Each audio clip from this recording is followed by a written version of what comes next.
Hey, it's tax time! And I'm going to make some shit really clear about your tax returns.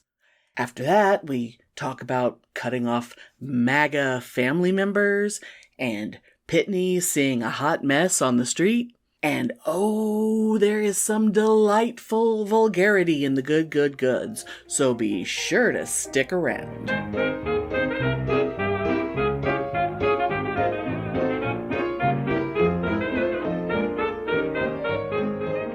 Welcome to Pitney and Amelia's Bitchin' Boutique. We may be awful, But we're right.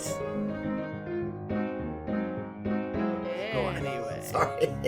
Oh my god, is it okay if I do like a little public service announcement before we get into the fabulous? Of course. Of course. I'll try to make my PSA as fabulous as I can. But I just there's shit going on out there in social media, and I keep getting into discussions with strangers because I'm trying to help them not make an enormous mistake that they think they're doing something amazing and it's actually stupid and it's harmful only to them.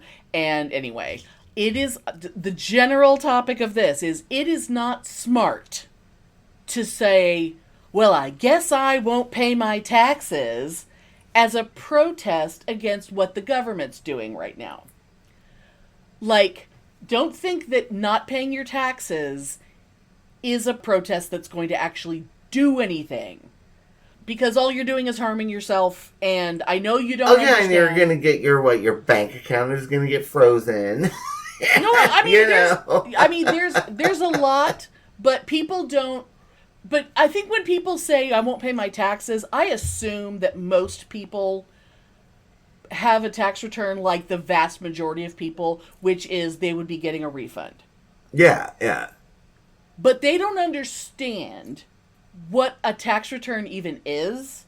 I mean, don't even get me started about people who refer to their tax refund as their tax return. Like, oh, I'm getting a return of $500. That's not a return. The return is the form you fill out and send it in. I don't know why it's called a return. It just is. But your refund is the money you get back. Anyway, I'm going to have to reduce this down to the simplest, shortest way of explaining it. So that, because I could literally go on for an hour explaining. This is not talking about things that, like mysteries of the IRS. This is just the perspective of someone who works for the IRS who sees taxes differently than you do. Yeah. So, all right. Someone who used to work. Who no longer works there, but who paid my taxes really early in the year, as I always do, because when you're an IRS employee, you do not get any breaks. You have to be perfect, and you have to pay early, and you have to get all your shit done before the due date, because we are held, despite what people say, we are held to a much, much higher standard than regular citizens. Anyway, here we go. So, y'all know what W-2s are and 1099s, and those are the things that you get at the beginning of the year that tell you exactly down to the penny how much money you made, blah, blah, blah, from whatever source. Those things, you probably don't know, are filed with the IRS as well as being sent to you. The person who paid you is also sending an information return to the IRS saying, here's how much money we paid out, and here's the amount per person that we paid. Whether it's in salary or in contract work, or they just paid you some insurance thing or whatever it is. Interest from your bank, anything like that. So the IRS already knows how much money was paid to you and by whom. And they also, based on what it is, they also know how much withholding was taken out and put in your account for the year, because that happens automatically. And we've collected that money and it's sitting there. So when you send in a tax return, you aren't just adding up what you were paid and asking for, some of your withholding back. You're doing math on that thing. You are taking deductions based on who you are and what your situation is. You are claiming exemptions. You are adjusting the amount of money that you took in based on the stuff you're allowed to write off, whether it's for your kids or taking a loss on some stock you sold or whatever. You are sort of telling the story of the year you had, and where you end up after all that is your taxable income. That is the number that you use to see how much tax you owe for the year, and then maybe you qualify for a refundable credit. Anyway, withholding and tax due and credits, all that determines if you're paying more money at that point or if you're getting some money back as a refund. I know you're thinking, oh, well, we know all that. No, you don't, because you don't think of it like that. Like, to me, this stuff is obvious, but I talk to lots of people out there and nobody gets it. It's like, unless you worked at the IRS like I did my whole damn life, you've only ever seen your own tax return. Like, you have to see other people's tax returns to see other scenarios for it to become this thing that makes sense in a different way. So, not paying is not the same as not filing. The money coming in is the paying. Not sending a tax return in is not filing. And each one of those gets you a separate penalty if you don't do it. There's a failure to pay and a failure to file. This is the law. The IRS doesn't just make decisions like on a whim, like fucking Doge does. The IRS enforces tax law. That's why it's in the executive branch. We enforce laws. So, let's say you're one of those people who decide you're just not going to file this year because you're mad at the government and I'm just going to, that's what they get. I'm not going to file. Okay, you're not going to hurt anybody's feelings. Nobody's going to notice that you didn't fucking file until a few years from now, because it takes a minute. So the computers will notice that in 2024 you got paid this and also this over here, and you didn't send in a return in 2025. So you're going to get a nice letter generated to you, which you will, if you're like most people, you'll refuse to open it because you don't want to know what the IRS has to say to you. But let's just say that you're smart and you open it. Always open the mail from the IRS. Always do that, because then you can have the best case scenario. The best case scenario is, okay, the letter's going to say, hey, did you forget to file a return? We really need you to do that. And if you just go, oh, fuck it, okay, and you do the return you should have done this year, in 2028 or whatever, and you figure out that you get a refund or whatever the normal situation is, and you send it in, you'll still have penalties and possibly interest depending on what your situation is. But your situation might give you might end up with getting a break on the penalties. Like penalties can be removed. Interest, though, hell no. If you owe interest, you fucking owe it, and it's your fucking fault. Yeah. So, let's go back to that worst case scenario, which is what happens like 90% of the time. That first letter comes in, you don't open it. A second letter comes in, you don't open it either. And then you get the next one. Now you open that one, and that letter basically says, okay, fine, bitch, we were being nice, but now we're going to file the return for you. And, oh, by the way, it says you owe us $12,000.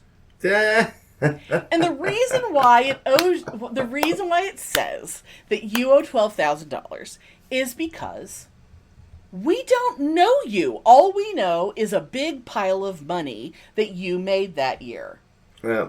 The tax return is what says you're going to deduct this, and I get the credit for this, and I get this exemption, and that's what the tax return is. It's saying I'm not paying taxes on the full amount of the money that I made. I'm only paying taxes on this much, and that's why most of the time you get a fucking refund. And that's why towards the end of the, you need the whole year to know for sure Because what if you suddenly made a lot of money at the end of the year? What if you suddenly went to Atlantic City and you won a big jackpot? You know, it's like shit happens. Things change all of a sudden. But it happened during the year, so now it's part of your tax return. So do you remember when I was living next door to you on at the duplex? Mm-hmm. A mutual friend of ours. You can edit that. Oh, I'm going to. You want? I don't know if you remember, but I don't know if I remember any tax things. He was very outraged because he had not filed his taxes. He had not paid his taxes, and the IRS froze his bank account. Oh, because he owed so damn much, they were going to garnish his wages or something? He had to go in and talk to people to set up some sort of plan or whatever the fuck. I don't know what it was. Right. But they froze his bank account so he could not write a check. He could not go to the grocery store. He was shit out of luck until he talked to the IRS. Right. Do you remember that? No, I don't remember. But I've known, over the years, I've known people who've done some really, really stupid shit.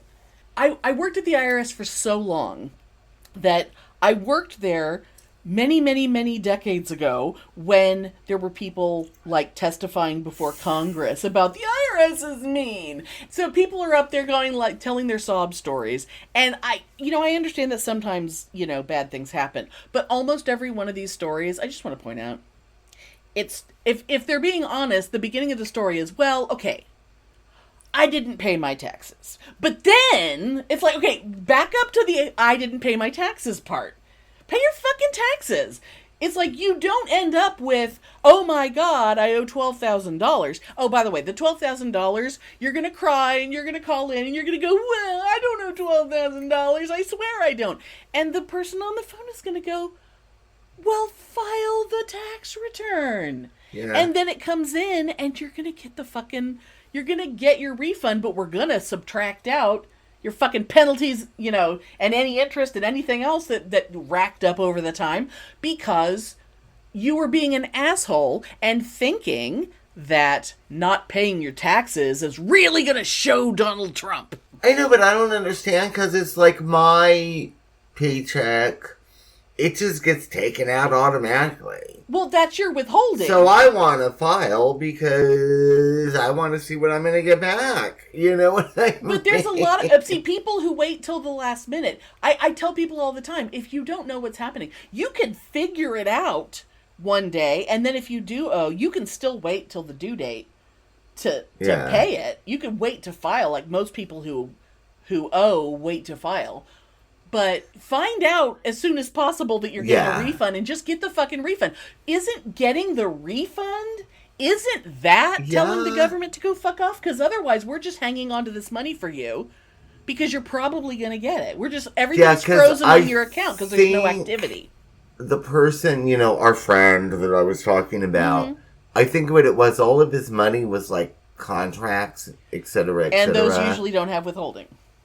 So it didn't have withholding, right. And he just never. And I think that's what his problem was. 1099s can have withholding, but usually don't. But like me, I have never had a job where it just wasn't taken out of my right, paycheck. Because W-2s, having a job for wages, like hourly pay or salary pay or whatever, that's a W-2, and it pulls out your Social Security, it pulls out, there's all kinds of stuff that gets pulled out of that.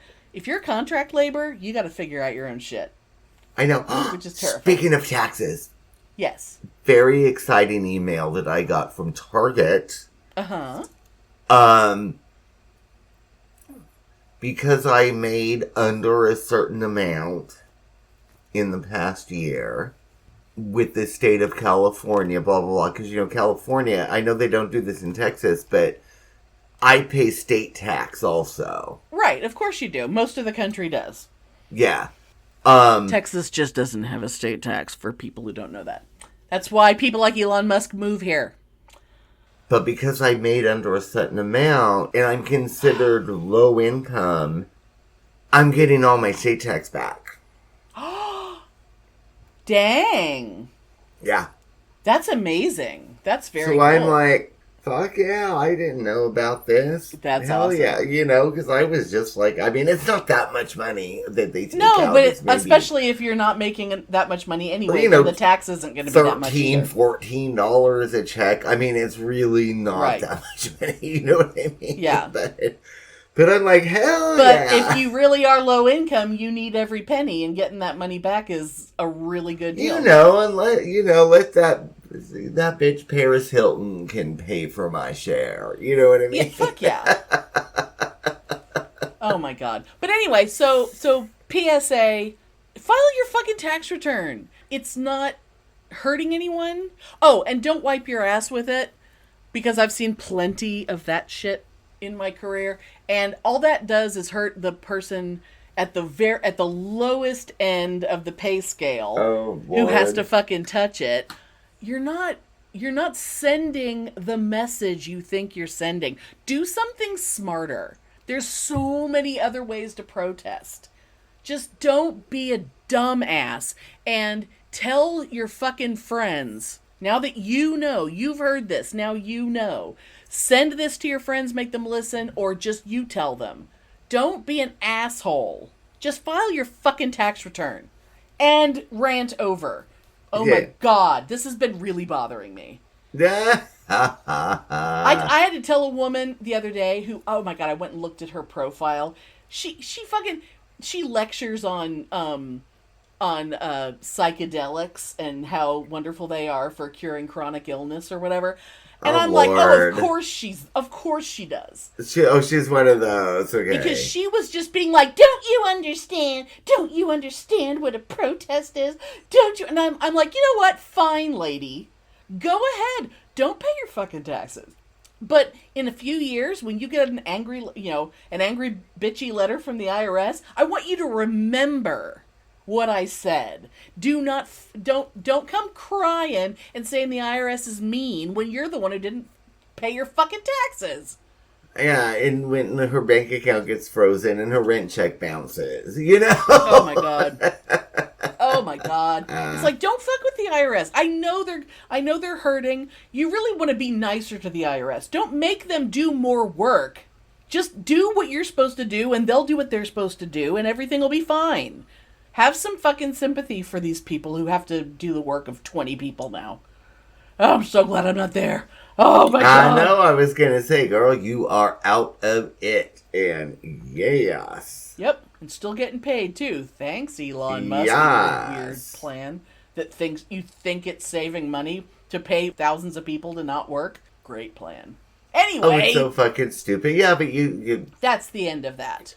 Enjoy your checks, and yes, they can go eat shit. Eat shit, Elon Musk. As I love to say, they can eat shit. Yes.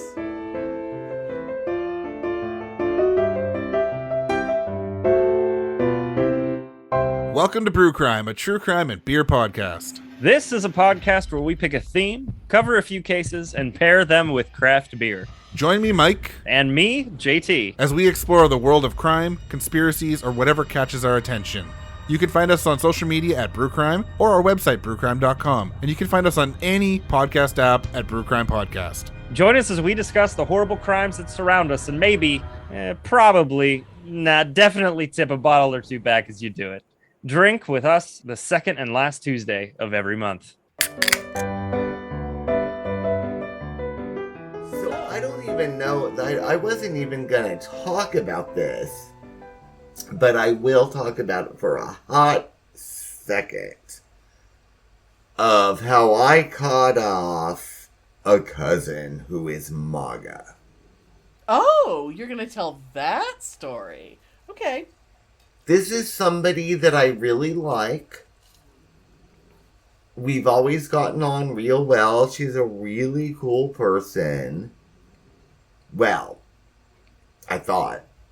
Right. But she is, like, MAGA with all capital letters, right? I mean, were there things about her that you already knew, but you were letting slide before MAGA became a thing? Yeah. Okay. Yeah. So I talked to her on the phone like once a month.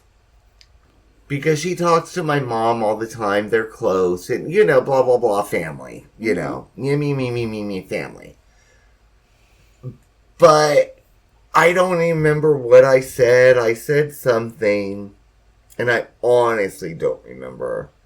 Yeah. But she went on well, I think President Trump is just doing a great job. And he is getting rid of these illegals and these drug dealers and these criminals, and they're gonna open up jobs. She's one of those. Oh, God.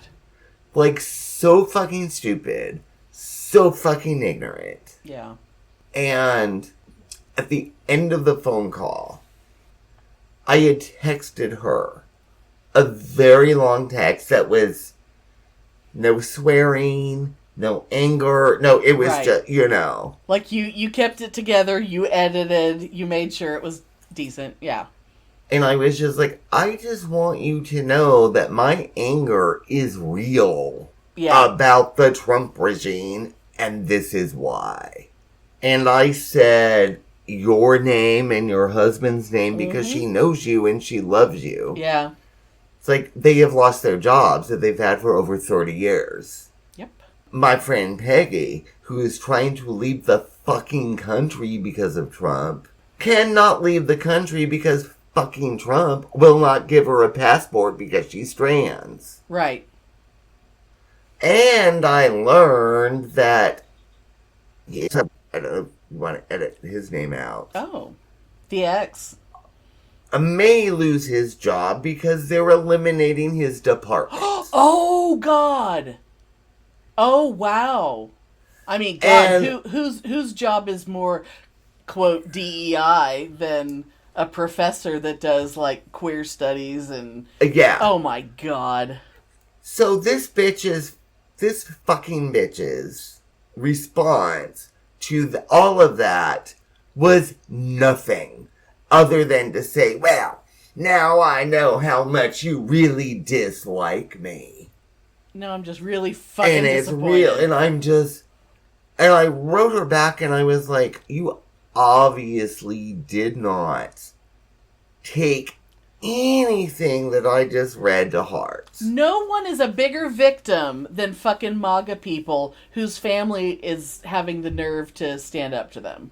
Yeah, and I told her, and I said, I love you, but I'm very disappointed that you have contributed to this, and this is the end of our relationship. Yeah. We will be polite to one another for the sake of my mother. Mm-hmm. That's it.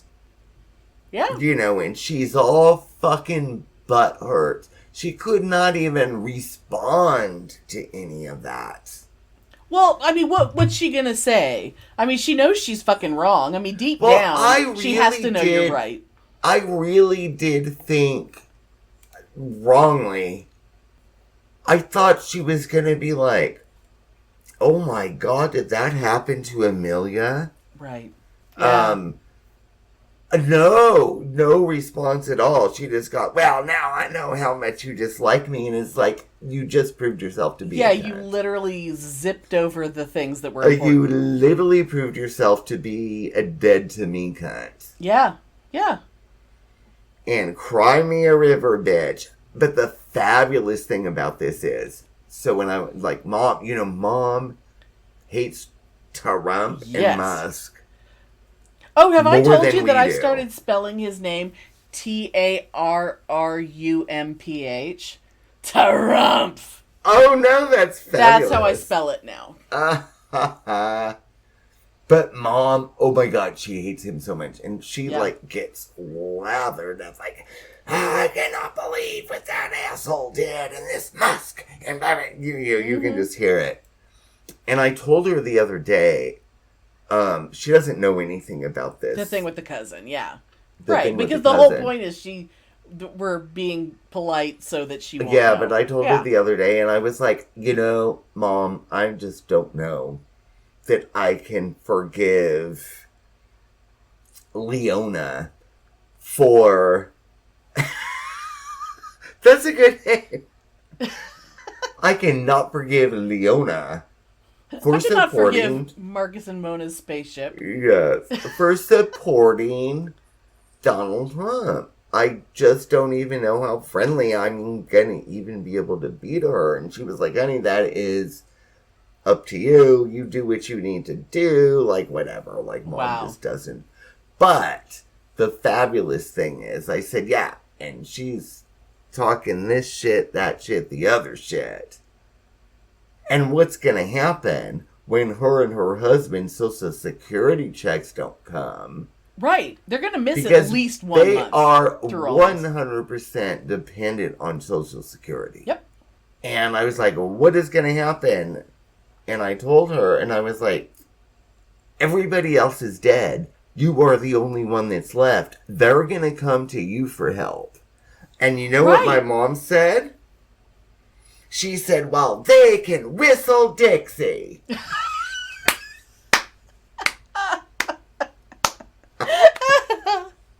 Oh my god, I love that so fucking much. Yeah. Whistling Dixie, motherfucker.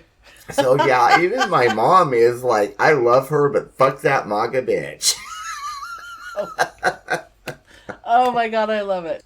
And it does bother me, and I've realized I've talked about this to my therapist, and and what I've been feeling, I've had a lot of emotions about it, and it's not guilt. It's not, Yeah.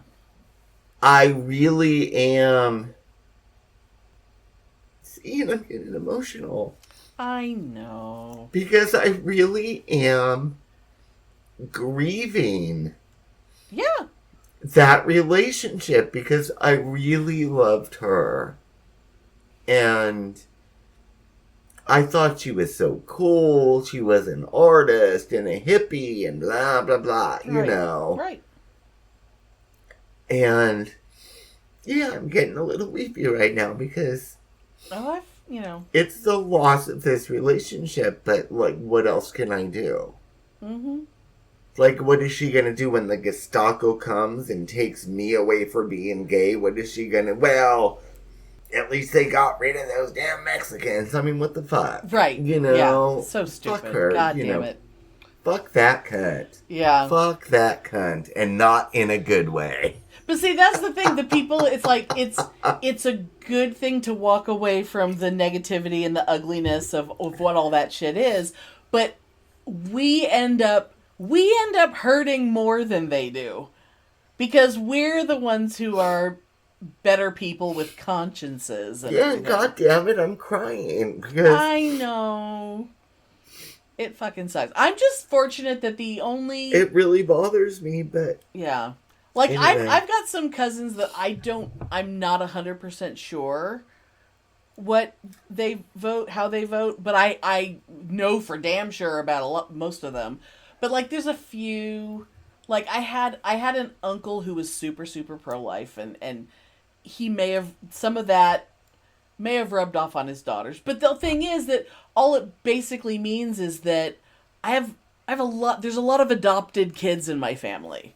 Because my family believes in adoption so damn much.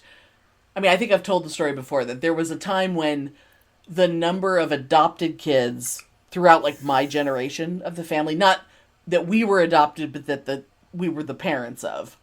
The number of adopted kids and the number of born kids was the same. And then it got thrown off because, fucking my cousin Eileen just had to get pregnant immediately after getting married and have twins and throw off the balance. Of course. Good old Catholics, you gotta get knocked up as quickly as possible. Oh my goodness. But seriously, like, the only person I know for sure is the brother-in-law that I hate. And I don't ever need to talk to him. And I didn't like him before. Mr. Coach's shorts. Mr. Knee Socks, yes. Yes. Mr. Handlebar Mustache, who at least the valedictorian laughed the day he showed up with the fucking giant handlebar mustache, and I said, "What are you auditioning for? Like the remake of Lonesome Dove? What the hell is going on here?" Yeah. like, God damn it. What are you Ulysses S. Grant? What's on your face? Oh my goodness! Yes, I actually, remember he didn't him have a well. mustache, but anyway, Chester A. Arthur, maybe. I don't know. And remember when he came to visit me at the mall for some ungodly reason? I still don't understand what the hell happened there. Yeah, what did he think I was like gonna give him a blowjob in the bathroom or something? Like what the fuck? I don't know like, why I don't that's even what know. you think. I don't, because I wasn't there. I don't know why you would assume that fucking troll, that gap-toothed, hideous troll, wanted a blowjob. I mean, I don't know. Well, I don't know, because that's why, I mean, you know, That's why anyone says hi to you? at that point of time, the only reason for me to go to the mall was to give blowjobs in the bathroom, you know. Blowjobs in the bathroom. And I gave Blowjobs many in the anonymous bathroom. blowjobs in the bathroom, and it was fabulous. While you were working? I wonder if that even No. happens anymore. Well, I can honestly say I've never given a blowjob in the bathroom. Yeah, I don't know if that happens anymore. I hope it does. I'm sure there are, but you know. But I am far too old to worry You're about more that the shit anymore. getting the blowjob in the bathroom than the giving the blowjob in the bathroom. Oh, even that is like, yeah, no. I'm just like, yeah. Anyway, but You know. Anyway. it was fun. It was fun. That was-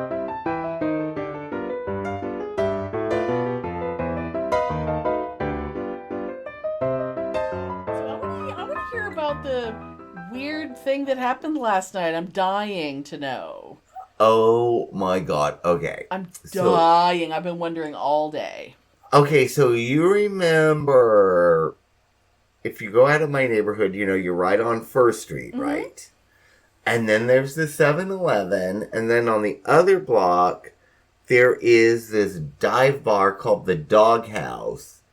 I don't think to I don't think I noticed it. Oh yeah, but and next to that is this little store called You Save Mini Mart. Oh, I may have noticed the U save. Yeah. Is this going towards like where the light rail depot thing is? Is this over there? Yeah, well, the light rail is right where the big stand is right across from the 7-Eleven. This is one block right of that. Okay. So, Okay. anyway, so I go to the You Save Mini Mart last night. Why did you... Now, And- I just have to ask, why did you go there and not the 7-Eleven? Because you always go to the 7-Eleven. Well, because it's cheaper at the You Save Mini Mart. Oh, okay. Except it was closed. And I don't know why it was closed, Oh but my it was God. closed. So I get out of the car and I'm like, oh, it's Oh, closed. Okay. maybe they had sewage backing up into the store. Yeah, so I'm getting back into my car, and then a black Escalade pulls into the little parking lot in the front. Oh my God. Did the Egyptian this- lover come out? And this woman gets, oh my god, I wish. And this woman gets out, who's obviously a hooker. Oh, okay. And, okay, so picture hot pink sweatpant fabric. Okay. And then picture a mini skirt with a matching bra top Oh, I love it. Yeah, and high heels, of course. slide on high heels with orangey yellow bleach blonde hair with like 4 or 5 inch roots. Oh my God. So this woman gets out of she the was trying to Escalade. get your attention. Oh my God. That's a And look. she goes into the doghouse, the dive bar. Oh my God. And less than 5 seconds goes by. And I hear hollering and yelling. Okay. Okay. And she runs out with 2 other women following her. One of them stops in the parking lot, but the other woman goes into the middle of First Street. Oh God. Like, just on this side of, like the light rail station. And so Yeah. in the middle of fucking First Street, Oh my god. yelling and cussing, and it goes into fisticuffs and shoving. Oh.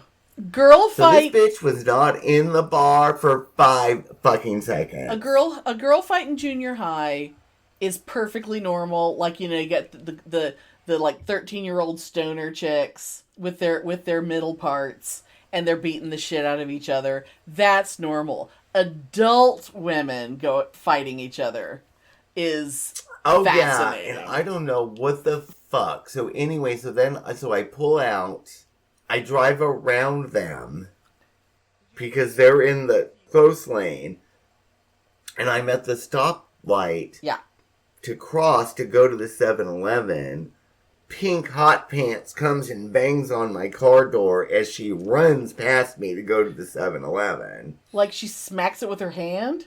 Yeah. Oh my god. And I go into the 7-Eleven, and she is being thrown out of the store. Oh, so she was running, so she got in there before you did. Okay. And she is being told she is not welcome there and she needs to leave. Oh god, she probably caused a problem earlier that night. Oh my god. Yeah, well, it's obvious to me, like, okay, because the fact that she walked into that bar, and it was literally 10 seconds before hollering started. Oh, I love that. She had obviously been there before and started some shit earlier. Yeah, like right? those women were pissed that she came back in, and it was like, Yeah. boom! Yeah. And I will never know, and it's like, I really am kicking myself, because I was thinking even at the time, I was like, I just need to go in the fucking bar and sit and order a beer and talk to the bartender, because I know she would tell me everything. She would tell me everything, but I didn't do it. Yeah, the bartender would love to tell you what happened. Oh my But god. God damn it. I should have gone into that bar and ordered a drink and sat down and talked, because my imagination is on fucking fire. Oh. Oh my god.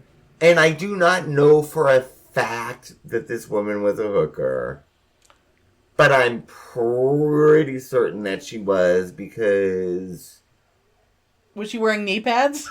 I know this neighborhood. Yeah. And I know my neighborhood, unfortunately, is where all the hookers is on that strip of First Street. Sure. So I don't know for certain, but I'm pretty sure she was a hooker. And I'm pretty sure that the woman that was chasing her out of the bar, that was fighting with her, was not. She was like some white trash. Maybe she was someone's girlfriend or wife, and the hooker she was like some white trash bitch, and I'm wondering if, like, maybe the hooker was trying to hit on her man, or hit on her girlfriend, or something. Oh, man. Oh, that's But I'll fun. never know now, but it will live in my imagination for years. Oh, my and God. I loved it. Just little Miss Hot Pants. Now, was it a skirt or was it shorts? Because I thought you said it was a mini skirt. I think it was a mini skirt. Okay. I think it was a mini skirt. And I do want to say that her banging on my window, if I had honestly thought that it was a woman in distress, Oh, right.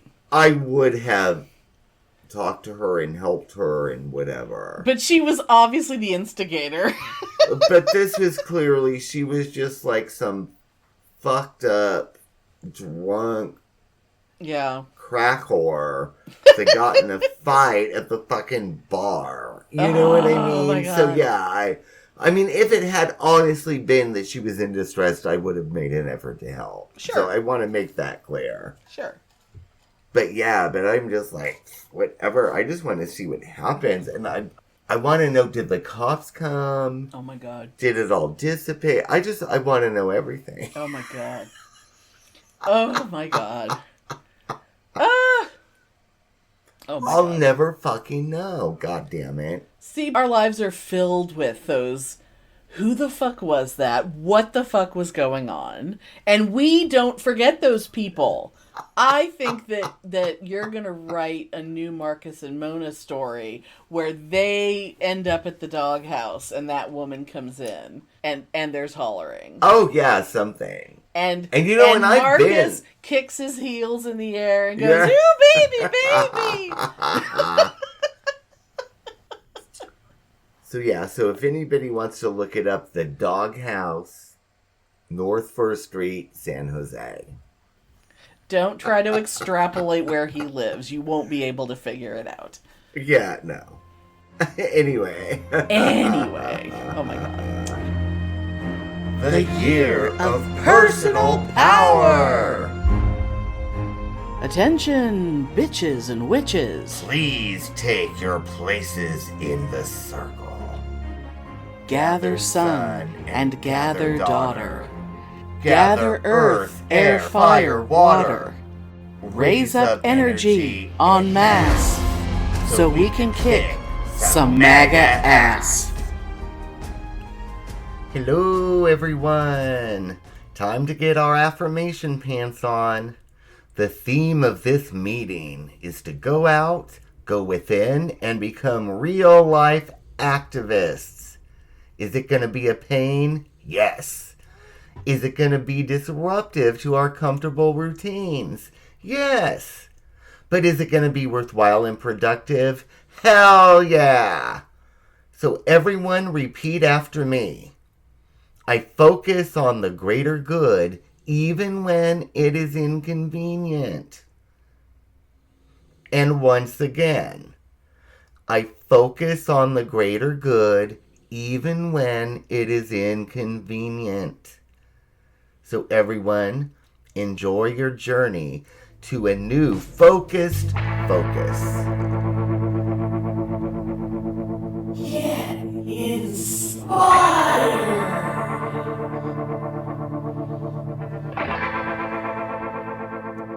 The two most annoying things about activism are that, one, the root word is active, and it's so much easier to be lazy and eat Doritos, and two, that it's hard. And we know it's hard, because if it were easy, everyone would be doing it. And if everyone were doing the activism, the problems would be solved, pretty much. But we can do hard things. We do them all the time. We can cook dinner when we don't feel like it. We can do laundry instead of just buying another 6-pack of underpants. We can set a boundary to protect ourselves from abuse. We can stand up to a bully. We can walk that last sweaty mile to the car. We can make that phone call to reschedule that appointment, even though making a phone call drives our anxiety through the roof. We've talked a lot in this series about self-care and putting focus on our strengths. And some of us may have a tendency to cocoon when things get uncomfortable. Remember about a month ago, we talked about how to avoid spiraling? And our affirmation was, right now, I am safe, I am loved, and I am ready. Well, buckle up, because we're going to start using those methods of stopping the freak out to invigorate ourselves and get out there. Remember why you're becoming more of an activist than you've ever been before. Expanding the range of knowing what you can do to help your community, to protest the bullshit that's going on, to show up for the people who need it without excuses. You've survived this long because you are a rock star. Don't let a little bit of inertia or doubt stop you from doing the things you absolutely can do. Are you safe right now? Are you loved right now? Are you ready to leave your house and do that thing right now? If the answer is no, break it down. Are you busy doing something else that must be done now? Are you absolutely physically unable to do whatever that thing is? Or do you just not want to do it? Be honest with yourself. There are lots of reasons why an individual can't do a specific thing at a specific time, but many, many more why they might not want to. It's the lying to ourselves that creates the excuses. And deep down, we know when they're bullshit. And, also important, if the specific thing is something you absolutely cannot do, the alternative isn't to do nothing. Do something else. Can't show up for a protest because of your physical limitations? Maybe help people who are going by offering them a ride there and back so they don't have to deal with parking. And while that protest is going on, call your senators and representatives, write emails and letters and postcards. Look, I'm about to be laid up in bed, recovering from cancer surgery, and you better believe I'm going to be filling out a stack of postcards every day while I'm stuck in bed. You are strong. You are capable. People need your voice. Make it loud. Take action. Okay, so shit is getting really real.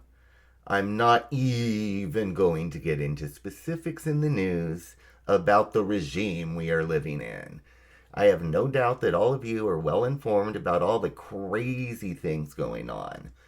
But with shit getting so real, I am ready and prepared to get real as well. Are you ready to get real? I am putting several links on the blog for organizations that are promoting and holding actual events, protests, postcard campaigns, boycotts, demonstrations.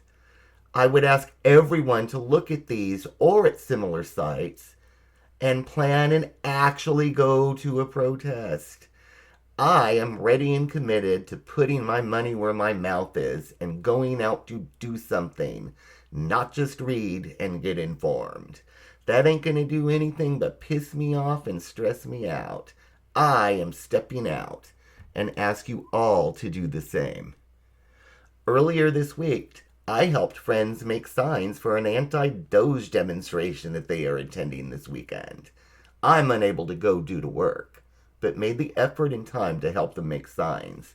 This coming Sunday, I'm having people over to make more signs, and we are all going to a protest the following weekend. There are countrywide Doge actions and countrywide demonstrations nearly every weekend. Find one and go to it, please. We cannot waste any more time. Indivisible.org is a great resource for finding events, and they hold weekly online meetings for people to organize and get informed. Hands Off 2025 is hosting nationwide events on April 5th, which I know is the day after this episode comes out, but they are planning on more events. Go check them out. Also, something else we can all do. Go to a Bernie Sanders / AOC rally. They are touring the country right now and getting huge crowds and making amazing speeches. I really hope that I'm going to be able to see them because I've been watching the speeches online and they're fantastic. And also, what about town halls? Those are going on as well. I am attending one with my local representative April 9th. I want my voice heard. Let's all get active in real time and give this current regime the boot. Touch grass. I like to think of myself as a bit of a garden witch, but if I'm being honest, I'm too lazy to have a great garden. My garden is as much a work in progress as I am. The first thing I realized that gardening was going to teach me was patience. Do you know how long it takes for a little seed to become a whole functioning plant? At first it was kind of annoying, but eventually the plants taught me that they were not there for me. It wasn't personal. The amount of work that must happen to turn a tiny seed into a full-grown, blossoming plant. It's staggering to think about, especially if the plant's person doesn't know what they're doing, and that poor thing has to really fight to even survive. If you help it get strong enough to grow flowers and bloom, then those flowers fade and turn to seed or fruit, and then those have to mature. It can sap the life from the little guy. And depending on what kind of plant it is, it may have had this one chance to flower, one chance to have a full life. I'm gonna have to stop, or I may cry. Instead, let's talk about how sometimes you see plants thriving in a crack in the pavement. It could be anything. A seed got stuck to the bottom of someone's shoe, or a bird crapped one in just the right spot. But the one thing that is absolutely true is that plant is working its little planty ass off, because that seed took a scant amount of soil and whatever water it managed to get, plus all that heat off the pavement, and it probably gets stepped on once a day. I mean, yikes. But it's a survivor. It's the epitome of resilience. It's the great grand plant of a wild plant that beat the odds and lived its best life. And it has a much higher chance of completing its life cycle than a package of seeds I bought at the store and tried really hard to take care of. Which brings me to my point. I know you were wondering if there was one. I love a weed. A weed is just a plant in an unexpected place. Nobody is babying this girl. This plant knows who she is and does what she needs to do, even though she isn't being pampered and cheered along, and most people don't even know she's there, working hard to fulfill her destiny. She's not doing it for applause. She knows it needs to be done. Next time you see a little greenery in the middle of the pavement, let it inspire you. It's doing the hard thing.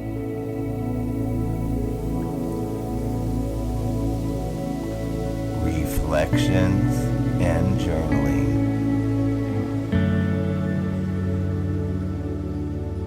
Okay, everyone. Time to get out those journals and make some decisions to create some real change in our lives and hopefully the world for the better.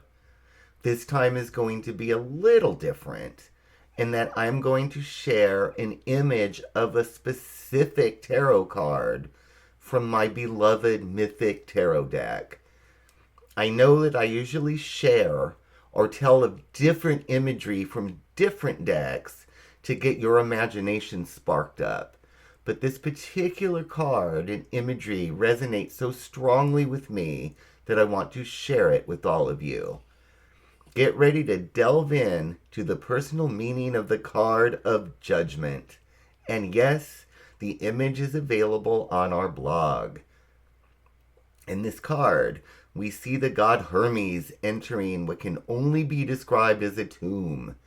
There are open caskets with wrapped figures reaching up, as if asking to be picked up or acknowledged. I've interpreted this card in many ways over the years, depending on the reading and the surrounding cards.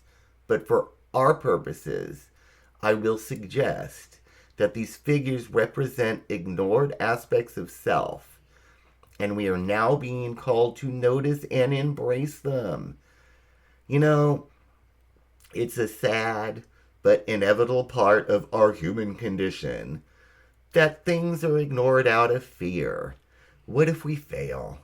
What if the goal is too big and we can't achieve it? What if the fantasy is deemed to be too unrealistic? But if we are to be active participants in our own lives and activists, then we must confront these fears and look to the goals, dreams, aspects that are hidden behind the fear. I would ask all of you to take some time to look at the image of this card and see what the entreating figures are calling out to you for recognition.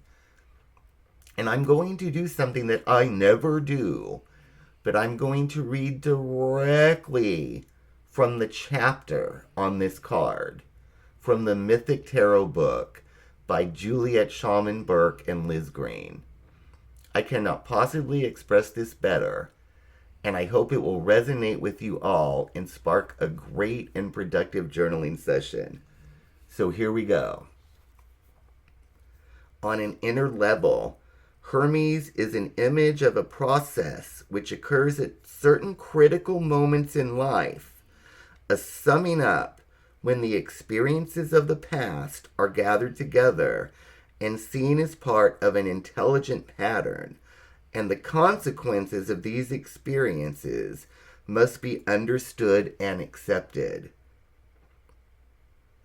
This is Hermes at his most magical, revealed at last as the true lord of the entirety of the fool's journey through the tarot, knitting together through some mysterious process of the intuition, the experiences and insights gained from each stage of the journey, and magically blending these to form the beginnings of a new and larger personality. And that is the end of the quote. I love the beginnings of a new and larger personality. Hello, isn't that what we're trying to do? I hope this resonates with you.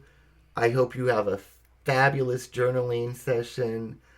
And please write me and let me know what you think. Blessed be, take care, and we'll see you when we see you.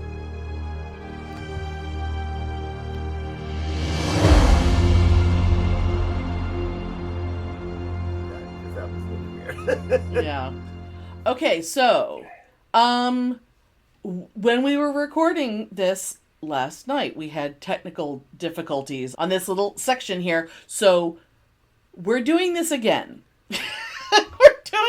we're doing our goods again. Yeah, so if it sounds a little different or off, that's why. Yeah. Because different day, different weather, who knows what's going to affect, you know what I mean? Yeah. It just, sometimes weird technical shit just happens, but we're gonna be so much more like polished and profesh this time because we were kind of, winging it. We can hope. We can hope.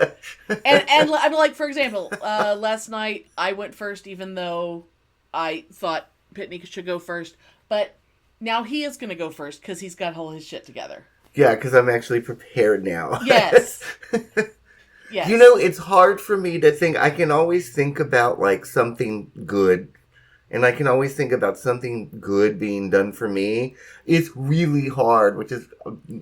maybe I need to work on this. Very hard for me to... something that I'm doing good for somebody else. And I think... Because really, it doesn't mean that we're not doing things that are good for other people.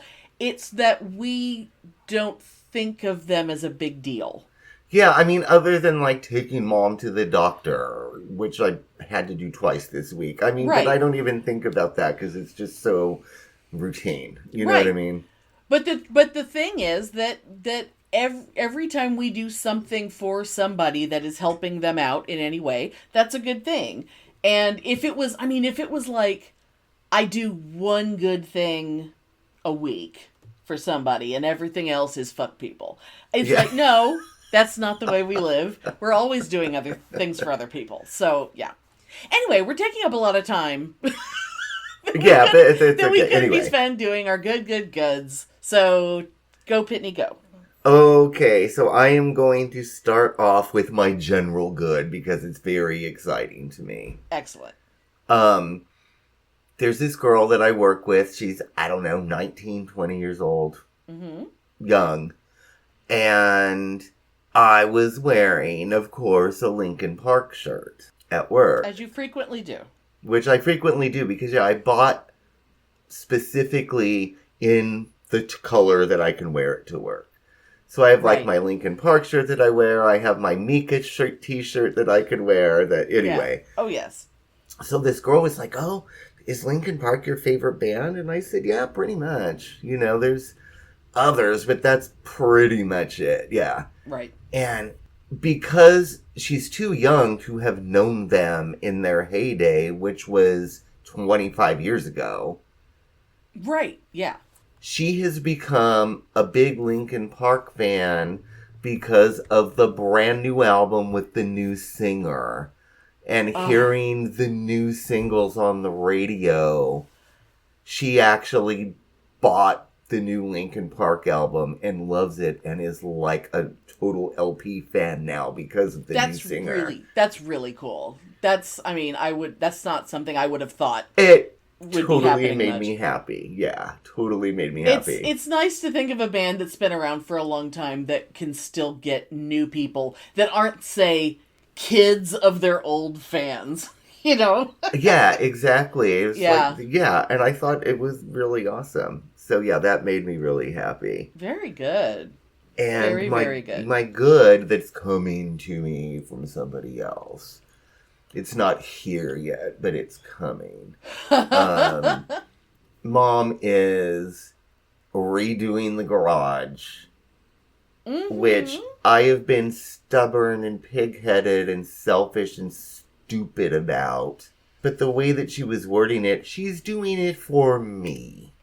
Right. And she was like, you use this room a lot. You have your rituals here. You do your craft days here. You set up your office out here. Right. And you need to let me redo the carpet and redo the curtains and everything for you. So it's nice because you're going to use it a lot more when I'm gone. It is a very dated room, but it has that great 70s rumpus room vibe. Yeah, but the carpet really is gross. It's been there since the 70s. Yeah. It's gross. There's burn stains from the iron. There's ratty parts. There's wine stains. You know what I mean? It really needs to be. So I am letting Mom do that for me. That's cool. And I have completely changed my thinking about it because I was being the asshole and I did not realize it. Yeah. I mean, I'm not so much. Yeah, you were the asshole, but it was all originally. It was all wrapped up in all kinds of. I'm gonna rip this out, not like kind of the I don't want this, so I'm redoing it, and it's like. But you know, there were things that you wanted left alone that she was gonna redo anyway, and all kinds of stuff. Yeah, there was a lot going on. But so at the time, originally got all wrapped up in all of the things, but now it's the last thing, I guess. Yes, but I'm sucked into it. I'm excited about it. I'm grateful for it because I realize she's doing it completely for me. That's nice. So it's really cool. And That's I am cool. going to use the fuck out of that room. Totally. Oh, yeah. Because I already do. Yeah. I've spent many an hour in that room. I've slept in that fact, room. I'm using that room on Sunday. So, with people. Well, there you go. Yeah. Fantastic. So anyway, my last thing is good I have done for somebody else. And again, that's the challenge for me, I think, to recognize. But I'm just going to say that my friend, my acquaintance Michael, the homeless guy whose dog I'm friendly with. Yeah, yes. Who has been discussed before.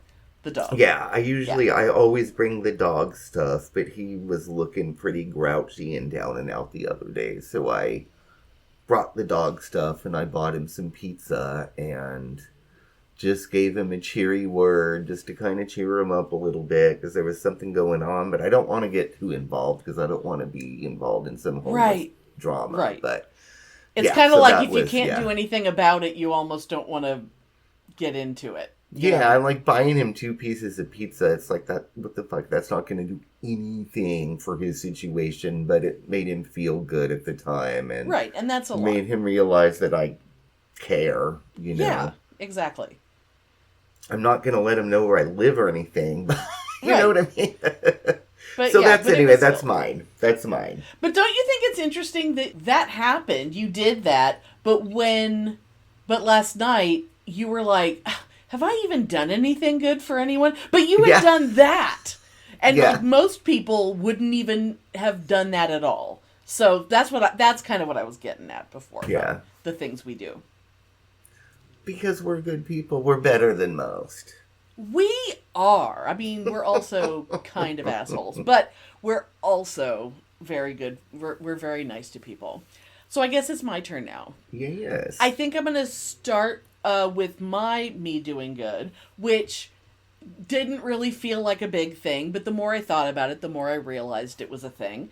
And that is that since I have retired from the IRS, but I still have lots of friends that are still there, that are going through it, that are dealing with all the shit and, you know, stress levels that are causing certain coworkers to reveal their true selves, as it were. So this one friend of mine who, she lives in Utah, and we worked together for several years. She has gotten into the habit of, when she's getting ready to leave from work, I'll get a text from her, and she'll say, is it okay if I call you on my drive home? Because I need to get this shit out of my system before I go home and hug my husband. I'm like, of course you can. And of course, you know, it's not only just, you know, I get something out of it because I love gossip. I love people being outrageous and awful. Yes. But, you know, they're not really hurting anyone, but they're being stupid. And I know those people, and that's what makes it even better. Like, people I used to work with, and now I'm finding out that they're horrible. You know, it's amazing. Because now, you know, she's like face to face with people instead of, you know, conference call shit. Anyway, yeah, now have you ever met this person in real life at a conference or anything? No. We haven't traveled. There hasn't been any kind of paid travel. I mean, you know, when my husband first got his job doing project management, he traveled all the time. But they just stopped. I mean, you know, we haven't had a budget in a very long time. And travel was one of the first things. It was like, you know, as long as we had the technology to do things virtually, why would they pay for travel? Yeah. And, you know, what's weird is now it's you be face-to-face with your coworkers. Okay, but even if I go into the office, I'm not face-to-face with my coworkers because they're not here. Yeah. I mean, she's that's literally cool, all so by you herself. have a long there. distance. I think that's super cool. Yeah, it's fantastic. And it's nice that, you know, I get to just sort of absorb that stuff off of her so that she can get it out of her system. Oh, God. Okay, which one do I want to do next? I think I'm going to do my general good because I think I want to save the good for me for last. Okay. So this is just going to be a little audio thing. The other day, Jonathan Van Ness went live on Instagram just because of, you know, anger about, you know, the Signal chat shit and just all of the stuff that was going on, like, at that moment. And it's like, I'm gonna make coffee and have my phone on so I can just, you know, say hi to people and just vent. They just wanted to vent, and the venting became glorious. And it was like, it was live. I didn't see it live. I saw it not long after it ended. And they had it up, but eventually I guess they decided to take it down. Perhaps for this reason that y'all will hear. I don't know. But I do know that I downloaded it just in case, because I knew that I wanted to have this forever because it's so fantastic.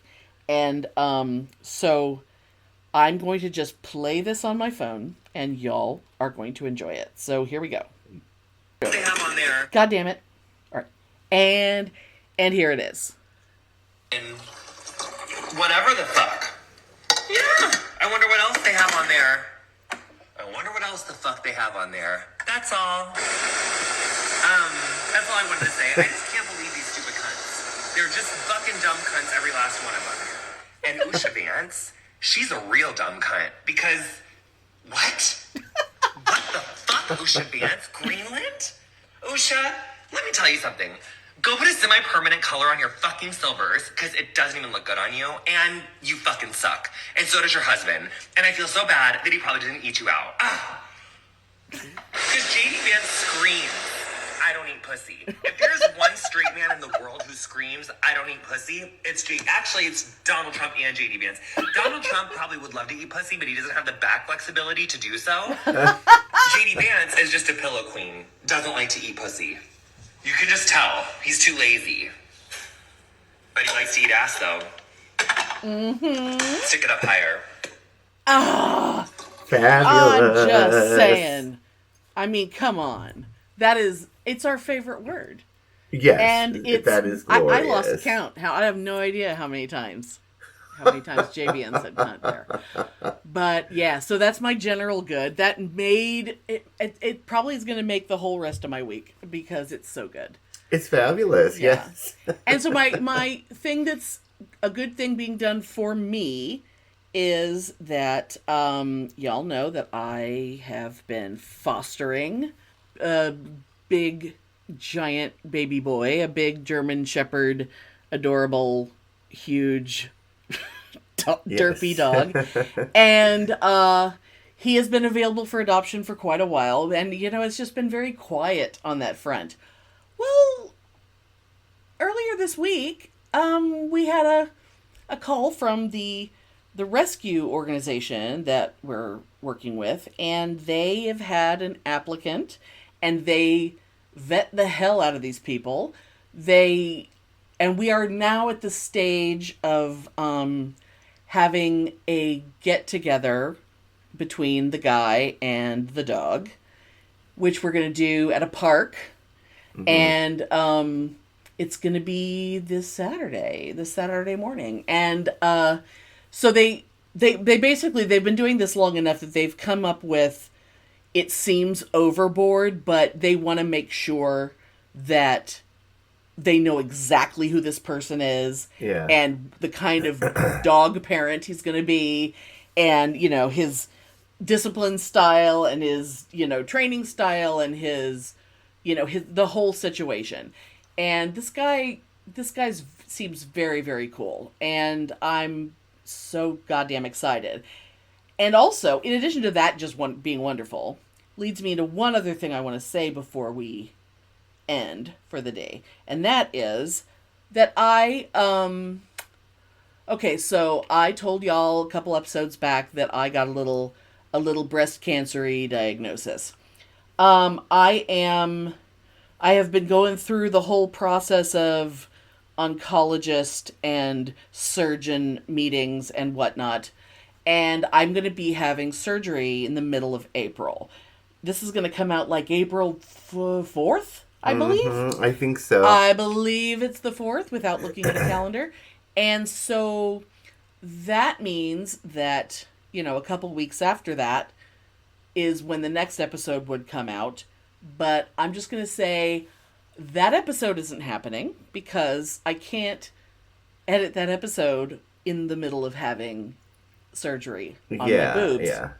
And so we're going to skip 2 episodes so that I can rest and recuperate without having to be stressed out by deadlines. I don't need a deadline. The only deadline I have at that point is getting better. And so I'm going to have the surgery I'm going to have because I remember when we were doing this yesterday that you asked me, that Pitney asked me. So I'm only having a lumpectomy because it is very small. However, because as long as they're in there, they can do whatever I want, I'm going to also have a breast reduction. Not tiny, absolutely not, because the rest of me sure as hell isn't tiny. But my enormo boobs that are like the size of my head are going to be quite a bit smaller and kind of almost like probably perkier than they've ever been. And it's terribly exciting. Think of the costuming prospects. I mean, come on. It's like there's a lot of, gut fat and everything that I have to deal with. But getting about, 15 pounds of boob off of me is going to really help me do other things that I need to do. Like dealing with all the menopause crap which has given me a gut that I didn't used to have. So now, it's like the now the gut, we don't want the gut to go stick out farther than the boobs, so we got to work on that.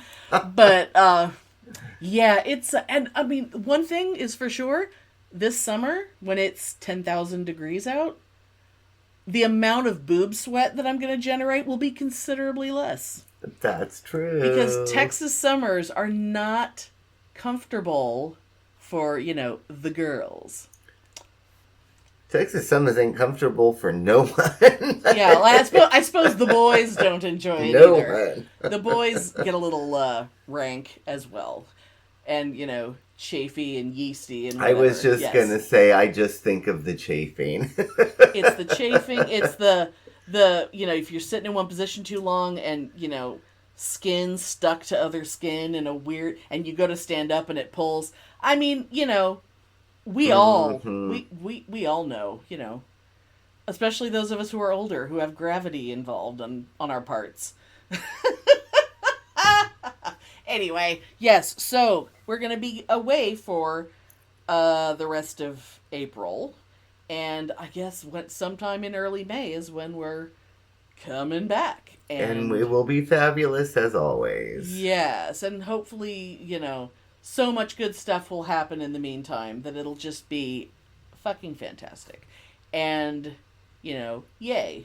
So, we will, and but I will still be, peeking online and seeing if anyone is, send me messages. Send us, emails and messages through our website so that, let me know you're out there. Let me know you're lighting a candle for me or whatever you're doing. And I want some validation that somebody is doing my journaling exercises. Yes. Because I don't know if you realize, but that takes a lot of work for me to do that short segment. Because it's thought, it's writing, it's trying to be conscious, All of the Coven all of stuff it, yeah. requires planning and writing and some research, and we know y'all are out there. We're just not getting a lot of direct information. It's like, poke your head out every once in a while and let us know you're there.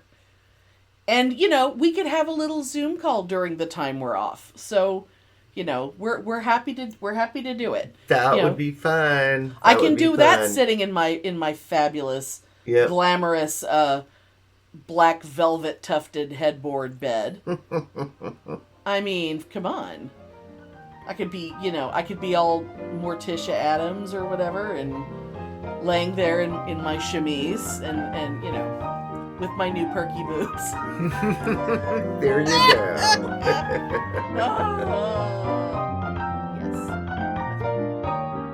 Thanks for listening. If you enjoy our show, please take a moment to rate and review us wherever you listen. If you send us a screenshot of your review, we'll send you a Bitchin' Boutique sticker. Everyone loves stickers. Please subscribe or add us to your favorites wherever you get your podcasts. Subscribers get new episodes first and are also more attractive. Drop us a line anytime at PitneyAndAmelia@gmail.com. We'd love to hear from you. So, not paying. Oh my God, do you hear that? Someone pulled up to get their mail, I guess, and their radio was up very loud. Do you hear it? Oh, I didn't hear that, but I can hear Joxer is on the bed behind me snoring very loud, and I can hear. Well, it's always nice when things. Oh, now they're driving away very loudly. Yeah, it's always nice for things and you're gonna have dog noise also. Oh well, that's fabulous. It's always nice when the world just provides us with an Easter egg for the end of the episode. Where was I? Okay, all right, I see. Right. So, blow jobs in the bathroom. Blow jobs in